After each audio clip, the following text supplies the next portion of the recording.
दरडग्रस्त वरंध आदिवासीवाडीतील 75 कुटुंबांना वनवासी कल्याण आश्रम माणगाव तर्फे जीवनावश्यक शिध्याचे वाटप. महाड तालुक्यात 4 जुलै 2026 रोजी झालेल्या अतिमुसळधार पावसामुळे वरंध येथील आदिवासी वाडीवर मोठी दरड कोसळून भीषण दुर्घटना घडली होती. या दुर्घटनेत अनेक घरे जमीनदोस्त झाली असून संपूर्ण वाडीच धोक्याच्या छायेत आली आहे. या वाडीतील सुमारे 75 हून अधिक आदिवासी कुटुंबांना आपली घरे सोडून सुरक्षित स्थळी स्थलांतर करावे लागले आहे. दरडीच्या भीतीमुळे सर्व कुटुंबांनी जवळपास 1.5 किलोमीटर अंतरावरील एका पोल्ट्री फार्मच्या शेडमध्ये आश्रय घेतला आहे. गेल्या 2 दिवसांपासून लहान मुले, महिला आणि ज्येष्ठ नागरिक अत्यंत मर्यादित सुविधांमध्ये राहत असून त्यांच्या समोर अन्न, कपडे, औषधे व इतर जीवनावश्यक वस्तूंची मोठी समस्या निर्माण झाली आहे.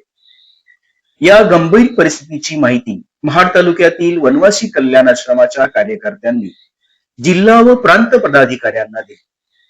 त्यानंतर वनवासी कल्याण आश्रमाचे प्रांत संघटन मंत्री प्रदीप पाटील यांनी तातडीने जिल्हा कार्यकर्त्यांशी संपर्क साधून मदत कार्य सुरू करण्याच्या सूचना दिल्या.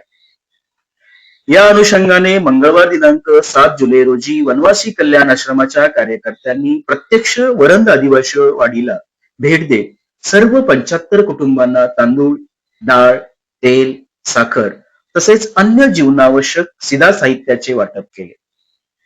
संकटाच्या काळात सर्वप्रथम धावून येत मदतीचा हात दिल्याबद्दल ग्रामस्थांनी वनवासी कल्याण आश्रमाचे मनपूर्वक आभार व्यक्त केले आहेत. या मदत कार्यावेळी वनवासी कल्याण आश्रमाचे जिल्हा कार्याध्यक्ष रवींद्र बोरसे, जिल्हा सचिव मनोज कामत, काशीनाथ गाणेकर तसेच महाड तालुका आदिवासी संघटनेचे अध्यक्ष दशरथ घोगरे, हरीश पवार आदी मान्यवर यावेळी उपस्थित होते.